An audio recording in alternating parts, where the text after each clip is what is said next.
ارسلان رات دیر سے گھر پہنچا تو اس کے 5 سالہ بیٹے سمیر نے دروازہ کھولا اور باپ کی ٹانگ کے ساتھ لپٹ گیا۔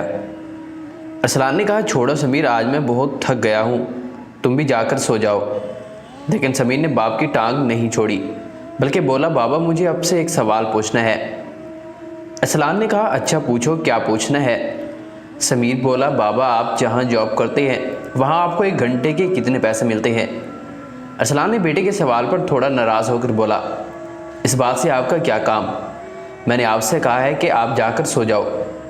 باپ کی بات سن کر سمیر بولا، پلیز بابا میں جاننا چاہتا ہوں کہ آپ کو 1 گھنٹے کے کتنے پیسے ملتے ہیں۔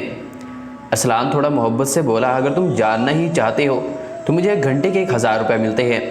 کہ سن کر سمیر بولا، بابا کیا مجھے آپ 100 روپے دے سکتے ہیں؟ بیٹے کے اس سوال پر ارسلان نے کہا، اگر تم نے اس میں سے 100 روپے کی گندی چاکلیٹس وغیرہ خرید کر کھانی ہے تو ہرگز نہیں مل سکتے۔ کہ بات سن کر سمیر نے باپ کی ٹانگ چھوڑی اور چپ چاپ کمرے میں چلا گیا۔ اور دوسری طرف ارسلان سوچ میں پڑ گیا کہ سمیر بہت کم پیسے مانگتا ہے اور مجھے انکار نہیں کرنا چاہیے تھا۔ یہ سوچ کر ارسلان سمیر کے پیچھے اس کے کمرے میں گیا اور جیب سے 100 روپے نکال کر سمیر کو دیے، جس پر سمیر کا چہرہ جگمگا اٹھا۔ اس نے باپ سے پیسے پکڑے اور بیڈ کے نیچے سے گتے کا ڈبہ نکالا۔ ارسلان نے دیکھا کہ اس ڈبے میں پہلے سے کچھ پیسے رکھے تھے۔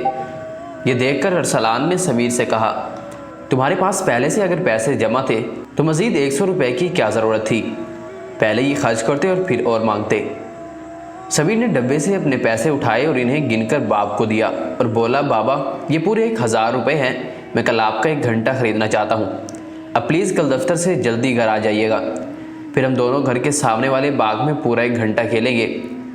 اس کہانی کا پیغام ان سب کے لیے سوچ کو دعوت دینا ہے جو زندگی میں بہت زیادہ مصروف ہیں اور اس مصروفیت کے بعد وہ اتنا تھک جاتے ہیں کہ ان کے پاس بچوں کے ساتھ گزارنے کے لیے کوئی وقت نہیں بچتا۔